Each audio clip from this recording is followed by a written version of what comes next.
Hey there, grape growers, and welcome to today's episode of the Vineyard Underground podcast. This is your host and viticulturist, Fritz Westover, and for today's episode, we decided to do something fun and hopefully entertaining and educational for you, or as I like to call it, edutainment.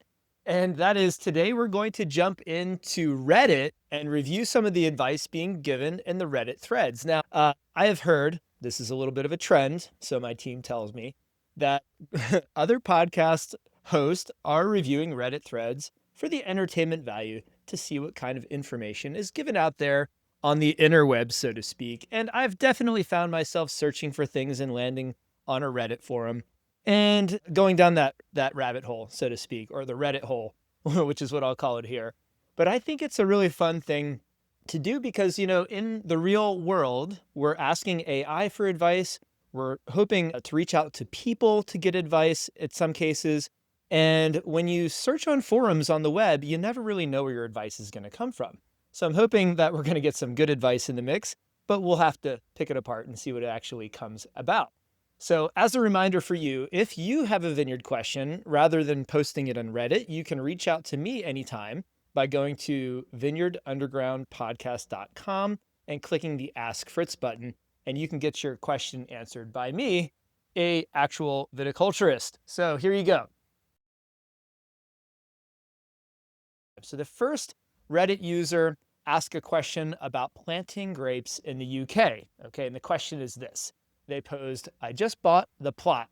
Now I'm putting things on paper and planning for the next 18 months. Which is the best month to plant grapevines? And I'm looking to plant about an acre. When realistically do you first get your crop, and what portion of the eventual crop would it be? I'm most obliged for your answers.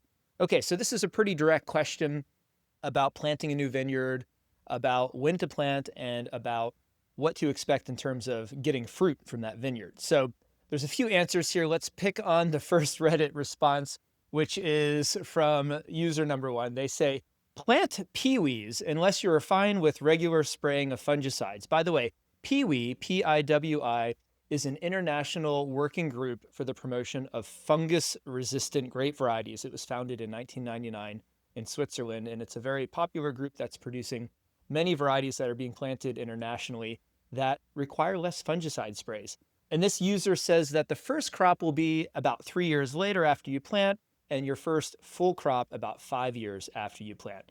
So let's go ahead and talk about this response. I think that the advice was good to talk about disease resistance, especially for new grape growers who maybe aren't too bent on getting a certain variety of grape that's internationally renowned, like, Cabernet Sauvignon or Pinot Noir, someone who's more open-minded to plant hybrid grapes like some of the Piwi hybrids.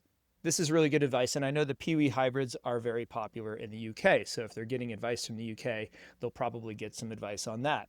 As far as the advice on first crop after 3 years, I agree you could definitely get a small crop after 3 years, rarely in year 2, and full crop after year 5. So very good advice, but I'd say not a lot of details or information. I think this response might leave the question asker hungry for some more information. There was one other response here that I thought gave a little bit more information, and I think I like this one the best. So let's dig into user number 3's response. They say, if you plant pewees, again with the peewee varieties, I can tell you from our own experience in the Netherlands, which has a comparable climate zone, that Sauvignon Gris and Cabernet Cortese and Johanneter and Solaris are a good choice. In general, it's easier in this climate zone to produce a good white wine, including sparkling, than a red wine. In year 3, you can harvest some grapes to experiment with the process of winemaking. In year 4, the first serious yield. And as a rule of thumb, approximately 1 bottle per plant is about what you can expect in terms of wine. The biggest challenge, despite the choice of pewees, will be powdery mildew and botrytis molds. And in some years, late night frost in April. Last year, for example, was a bad year for grapes in our climate zone, while this year is great. Problem with growing grapes is that you have only one harvest every year. So if something goes wrong, you have to wait another year. To spread the risk out, you're better off planting different varieties. In good years, it gives you the opportunity to blend. In bad years, it guarantees at least some yield. Okay, so I really like user number three's response the best.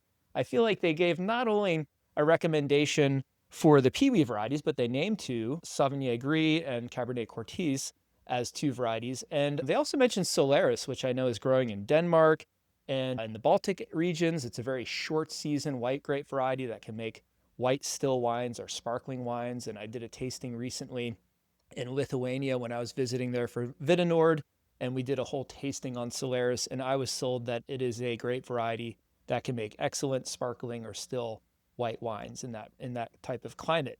Also, I like how this user actually explained what climate they're coming from and why they have some authority to talk about varieties that might grow well in the UK. And the fact that they even mentioned you might want to focus on whites, at least if you want to make sure you can ripen your fruit. They mentioned specific diseases, so that was good. It wasn't just talking about spraying in general. They actually got very specific with that. And I like how matter of fact they were by saying you can get a small crop in year 3, and by year 4, you're really in business. Let's take a look at the next user, user number three's question, who says they have a question about water requirements for establishing grapevines. So the user says, I currently have Merlot Clone 15 on 1103P rootstock. These vines are less than a year old and they're going through their first summer in eastern Washington in the Columbia Basin. We had a heat wave where it reached 116 degrees Fahrenheit with wind. And during that time, I increased the irrigation to 2 hours a day, 1 hour in the morning and 1 hour in the afternoon, using a 1 gallon per hour emitter on each vine. The temperatures have been cooling mid to high 90-degree Fahrenheit, but I still have the vines being irrigated 1 hour a day in the mornings. Do you think this is too much? When it was cooler in the spring, I was irrigating only 3 times a week, and if they seem fine, I just stuck to that. This is an experimental vineyard where the goal is to harvest the entire vineyard in September, so I'm just trying to keep them alive until then. Even though it seems like a lot of water, the vines are not showing any obvious signs of being stressed from overwatering. I work in biology, so it would be nice to have another voice from the viticulture world. Okay, so big shout out to viticulturists out there in Reddit who want to answer this question. Are there viticulturists on Reddit? I don't know. There's probably hobbyists, there's probably backyard growers, and maybe the occasional degree accredited viticulturist. But this is what user number one responds with. They say, it could be worth looking into methods for measuring soil moisture. There are some relatively low-tech, low-cost solutions if you're not wanting to invest much capital into the vineyard. Okay, that was the whole response. So this user is basically saying, if you can measure soil moisture, that'll give you some information and feedback to let you know if you're either underwatering or overwatering. But it's a little bit too simple, this response. It doesn't really give any information. Number one, it doesn't really give any examples of low-cost solutions for measuring soil moisture. I know one that some of my small growers use that I'd recommend a new grower look into would be just a watermark, a synthetic gypsum block type resistance measurement in the soil. And these types of solutions cost about $50 per sensor to install. And you do have to buy a reader to read the ohm reading on there, or the resistivity reading on there. But they're usually around $200 or so to get that reading device. So I know I've just mentioned $200 and then $50, so a minimum of $250 to get into that, but it will give you some information and some feedback. And short of just going out and digging a hole with your shovel, you're going to get some numbers. But it doesn't seem to be really useful advice. It doesn't seem to be advice that gives any meat or detail. It kind of says, go out there on the web and keep searching and find a way to look at soil moisture. But, how much soil moisture do you want? That's not really addressed here. Okay, another Reddit user suggests to just simply use a shovel and dig the area around the root zone to get an idea where the water that you're dripping is actually staying. So young vines means that you have a small, shallow root system. So more frequent, smaller quantity of water often works. There's no point in excessively dripping water if it's going way too deep past the root zone. And there are many factors that influence what will work for your site, especially the type of soil you have.